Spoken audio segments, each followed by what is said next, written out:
Yes, Megan, very disappointing for a lot of Hawkeye fans out there, and unfortunately, after falling short to Minnesota inside Carver Hawkeye Arena Thursday night, the Hawks traveled over to Evanston, Illinois to drop yet another upset to the basement dwellers of the Big Ten standings on Sunday. It was Taylor Mathis who was courtside for the overtime loss to Northwestern and has more on how the Hawks let this one slip away against a team who was in a 10-game losing streak before taking to the court.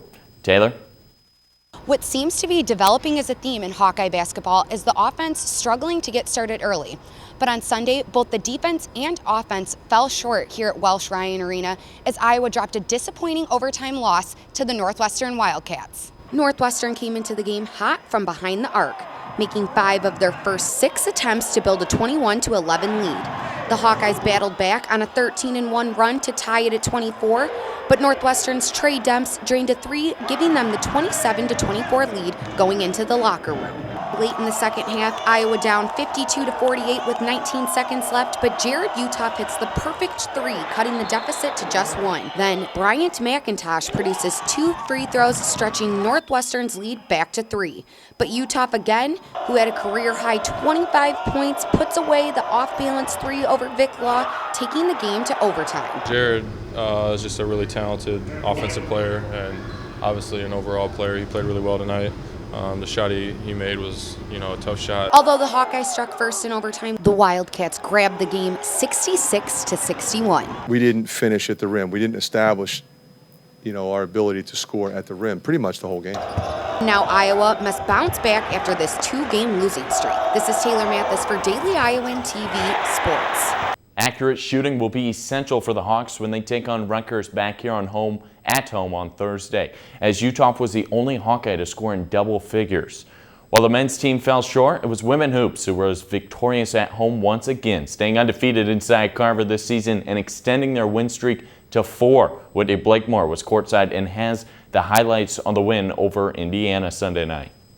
It was a solid performance for Iowa as 4 Hawkeyes finished the game in double figures and received major help from the bench, giving Iowa what Coach Lisa Bluter says one of their most complete performances of the season. Besides getting a little 3-point happy at the beginning of the game, the Hawkeyes played rather mistake-free basketball, only giving up 10 turnovers and 26 assists. I thought it was just a really nice, well-played game for us. It was kind of like nothing real flashy, but a good old-fashioned win. Senior guard Samantha Logic played her usual part, getting a double-double with 11 points and 11 assists. But it was the relief from the bench that kept these Hawks clear sailing to another victory to a season-high fan attendance. Freshman Chase Coley was just a point away from double figures, making 4 of 5 field goals and 3 rebounds, 2 of which were from offensive glass in her 13 minutes of play. I think we've just been playing as a team, and that's something that we hang our hats on. Is on any given night, anyone can score, and I think tonight we demonstrated that out there. We were driving, we were hitting people for the open shots, looking to, drop it into Chase and Bethany. Iowa received 27 points from its bench, the most since their 3rd game of the season. Final score, Iowa 81, Indiana 64. The Hawks just have one night to rest and prepare before they head up to Minnesota on Tuesday night. Reporting inside Carver Hawkeye Arena, Whitney Blakemore, Daily Iowan TV Sports. Thanks for that, Whitney. What was happening on the basketball court may have taken the limelight this weekend, but many other Hawkeye athletics were in action. Ready to fill us in on everything we missed is our Whip Around crew. Take it away, Hannah. Thanks, guys, and welcome to this Monday's Whip Around. I'm Hannah Thompson. This past weekend, the Iowa women's tennis team headed out west for their road trip duels against Montana and Oregon. The ladies took down Montana, but then got handed their first loss of the season, falling to Oregon 4-3. This loss to the Ducks is the first loss in the Iowa-Oregon series, which Iowa leads 4-1. The ladies tennis team will compete again this weekend against Oklahoma here at home. Now let's toss things over to Mark for an update on Iowa baseball. The Iowa Hawkeye baseball team opened up its season last week in the Snowbird Classic. The Hawkeyes lost their opener 5-4 to Kansas State. However, the team bounced back and won 2 straight, one against St. Louis and the other against George Mason. Iowa coach Rick Heller and his team are now 2-1 on the season. The Hawkeyes will return to action this Friday against Arkansas Little Rock in an away game. We'll now toss it over to Alyssa Klosterman, who has an update on Iowa softball. Thanks, Mark.